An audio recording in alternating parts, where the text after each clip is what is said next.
السلام عليكم ورحمة الله وبركاته، وأهلا بيكم في حلقة جديدة من حلقات قناة دبري ووفري مع شيماء. النهاردة هنعمل مع بعض زي ما انتم شايفين المربى اللي هي مربى الفراولة.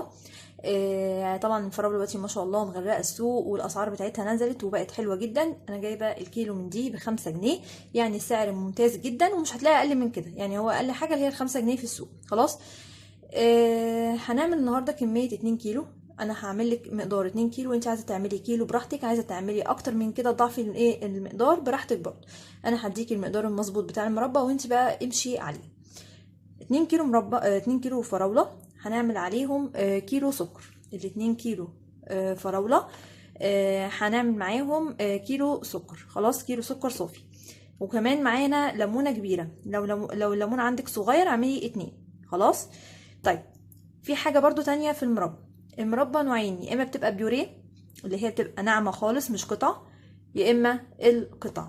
انا بحب ولادي بيحبوا القطع، ما بنحبش اللي هي البيوريه. فعشان كده انا هاخد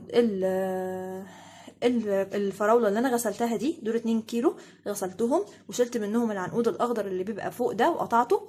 ودلوقتي هقطع معاكم برضو الفراوله القطع كده او شرايح عشان تدوب معايا بسرعه في السكر على النار وتبقى حلوه كده، ويبقى منها قطع صغيره ومنها برضو ما تبقاش بيوريه ناعم قوي يعني. خلاص، يبقى ايه في الوسط يعني. لكن انت لو خليتيها بحالها كده هتبقى كبيره قوي وهتاخد منك وقت كتير قوي في السوا، ومش هيبقى فيها بركه كمان. يعني بركتها هتقل، ان هي هتبقى الواحده بوحدتها كده، في اللي هياكلها بحالها. خلاص، هنقطعها مع بعض دلوقتي ونشوف هنقطعها ازاي. هقطع بقى معاكم الفراوله كده. بسم الله الرحمن الرحيم. انا معايا السكينه كده هقطعها لشرايح كده علشان لما تيجي تدوب بقى تدوب بسرعه معايا، ما تاخدش معايا وقت خالص في انها تدوب يعني. اهو كده، وتستوي بسرعه معايا كمان. شايفين بقى كده شرايح كده هتعمل معانا بسرعه.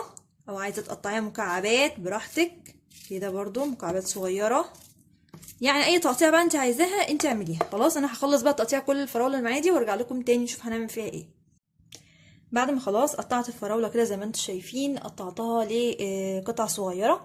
هجيب بقى عندي حله كبيره، لان دول 2 كيلو 2 كيلو فراوله، فلازم تكون الحله عندي كبيره عشان هي بتفور. خلاص، عشان ايه بس ما تبوظلكوش الدنيا وتبهدل الدنيا لما تفور. خلاص، اديها براحه كده في حله كبيره علشان تاخد اللي هي ايه الساعه بتاعتها. معايا هنا كمان كيلو السكر، هحطه هنا مباشره كده على الايه على الفراوله. وبعدين هقلب بقى كده الفراوله مع السكر كويس قوي لحد ما احس ان هي ايه يعني ابتدت تنزل كده ميتها من الفراوله. اهو كده. اخلي السكر يقلب مع الفراوله كتير، يعني يتغلب بيها كلها كده. ونروح بقى مع بعض على النار ونشوف هنعملها ازاي. كده خلاص، انا حطيتها على النار اهو زي ما انتم شايفين. ابتدت الى حد ما تنزل ميتها اهي شويه. شايفين في الحله من تحت اهو ابتدت تنزل الميه بتاعتها. في بقى بعض الناس او بعض المدارس في المربى تقولك لا، انا احط فيها السكر واحطها في التلاجة لحد ما هي تخر ميتها كده او تنزل الميه بتاعتها، وبعد كده احطها على النار اسويها. انا بصراحه ببقى مستعجله فبعملها بسرعه كده بالطريقه دي، ان انا اخلي السكر على طول على المربى. في حد تاني برضو يقولك لا، انتي حطيها الاول. دي بقى وصفه مامتي بقى، ان هي بتعمل ايه، بتخلي الاول الفراوله لوحدها من غير سكر خالص على النار لحد ما تنزل ميتها خالص وتستوي، وفي الاخر خالص تحط السكر يدوب بس معاها وخلاص. وهي كانت وصفتها دي ليه بقى، بتقولي هي علشان ما يديش اللون الغامق للفراوله ويخليها فاتحه. يبقى انت لو عايزه اللون يبقى فاتح خلي السكر في الاخر. لو انت عايزاها يبقى زي الجاهز بالظبط، واحنا بنجيبوها زي الجاهزه كده اللي هي بتبقى قطع وتبقى لونها غامق شويه، يبقى انت هتعملي زي ما انا عملت كده وتحطي السكر من الاول خالص كده. خلاص. هي مدارس وهي كل واحد بيعملها بطريقته، وفي الاخر بتطلع مربى برضو يا جماعه، مش بتطلع حاجه تانية يعني. بس سبحان الله كل واحد ليه لمسته يعني في الايه في المربى. خلاص.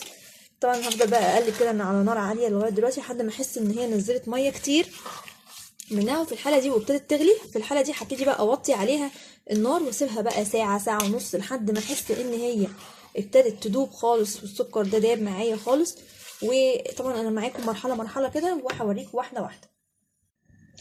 زي ما انتوا كده شايفين اهي بتفور اهي. شايفين بقى خدت الغلوه بقى الجامده ونزلت ميه كتير خالص اهي. دي ميه الفراوله زي ما انتوا شايفين الميه دي هي اللي بتسويها، وما تحطلهاش ميه من بره خالص، هي بتنزل ميتها مع السكر. شايفين؟ طبعا دلوقتي هي هتفور كمان اكتر من كده. انا كل شويه بديها تقليبه كده وابقى ايه يعني رايحه جايه عليها في المطبخ، يعني ما تسرحيش عنها وتسيبيها بقى مع نفسها، لا كل شويه رايحه جايه عليها.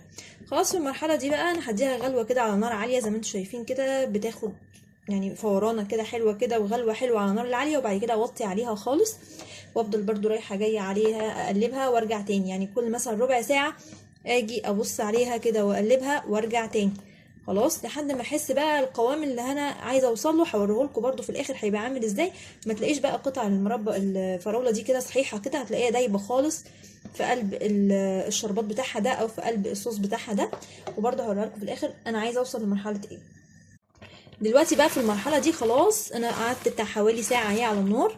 قعدت ساعه انا وانا بقلب كده بحس انها تقلت تحت ايدي وانا بقلب بالمعلقه. شايفين اهي تقلت معايا كده وانا بقلب.